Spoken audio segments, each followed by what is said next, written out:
And let's go even farther out for a moment and consider negative mass. The weak energy condition, which I mentioned before, is a feature of general relativity that does not follow from the field equations, but is a constraint on what sort of values are allowed in the stress energy source term of the field equation. There are several energy conditions, and all of them are not conclusions of general relativity, but rather expectations, I tend to think of them these days as pious hopes, about what sorts of situation are permitted by non-gravitational physics. The weak energy condition expressed in words says that energy densities can't be negative. Unfortunately, it's already known to be false. The Casimir effect demonstrates the existence of a negative energy density. Now, it's believed, though not proven, that a suitably averaged form of the weak energy condition still holds in the Casimir effect, but in its raw form, the condition does not. So even this partial and provisional violation prompts speculation that the principle simply may not be true. So, what if the weak energy condition is not a universal rule, but a biased extrapolation from our limited experience? Then it may be possible to create configurations of matter and fields that have negative total energy. They would therefore have negative mass and negative inertia. An object with negative inertia accelerates in the opposite direction to an applied force. Now, let's think about a spacecraft attached to an object of exactly equal negative mass. If the craft now pushes the negative mass backwards, the reaction will cause it to accelerate forward. The object with negative inertia will react to the backward push by accelerating forward at the same rate. No conservation law is violated because the total energy and momentum of the system remains zero no matter how fast it's moving. Now, why this is unlikely? Quantum systems tend to decay into the lowest energy state available, releasing energy. If negative mass states are possible, they should be ubiquitous, but we don't observe them.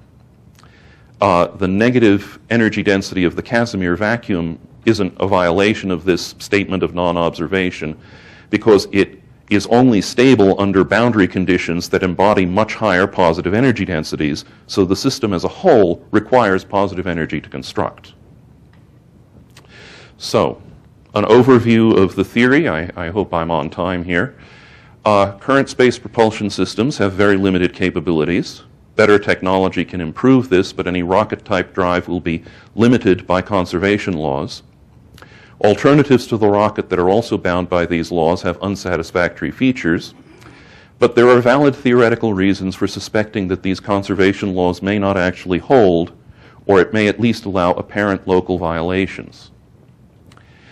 Now, even if the theories justifying these speculative drives are true, useful application is out of the reach of current technology.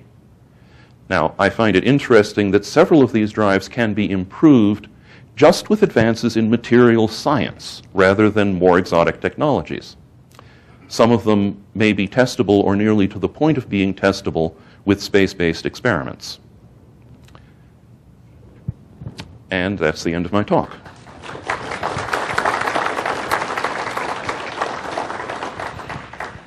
Thank you. You are not only on time, but we have a little more than 5 minutes for questions. Bernie?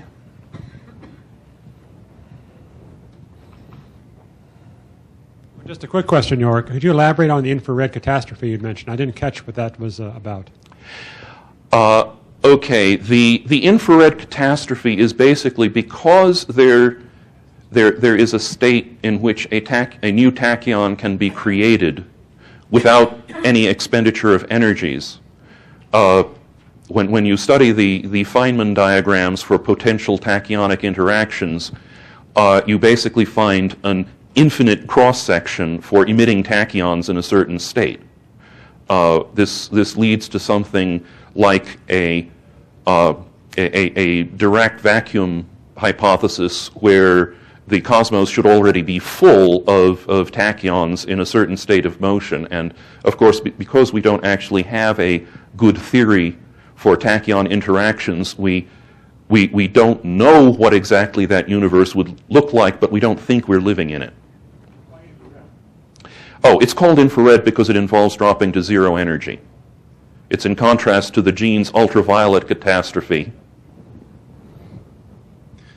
York, I think that the solid rubber tire model might be recoverable so that the theoretical models are not disproven, because the compression and expansion of rubber has hysteresis that shows up as heat. The energy gain that supposedly was coming from this was instantly being dissipated just in the heat and the rolling of the wheels. Well, the issue with the compression and expansion doesn't relate to energy as such, but to the inertial transient. The work done on the tire, which is where the heat comes from, that then has to be dissipated.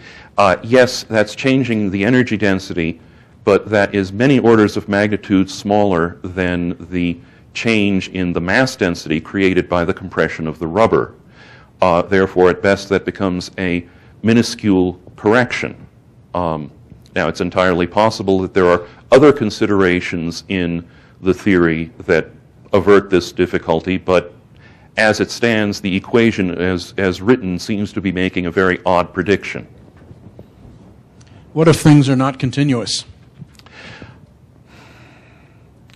What if things are not continuous? Could we be a little bit more specific here?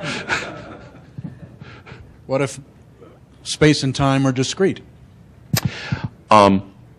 If space and time are discrete, it becomes very difficult to understand some aspects of the Lorentz transforms. And of course, general relativity itself is written in the form of a field equation on continuous quantities. To construct a discrete version, you have to make significant changes in the theory. Since I was working within the context of that theory, I didn't really look into how the discrete alternatives would work.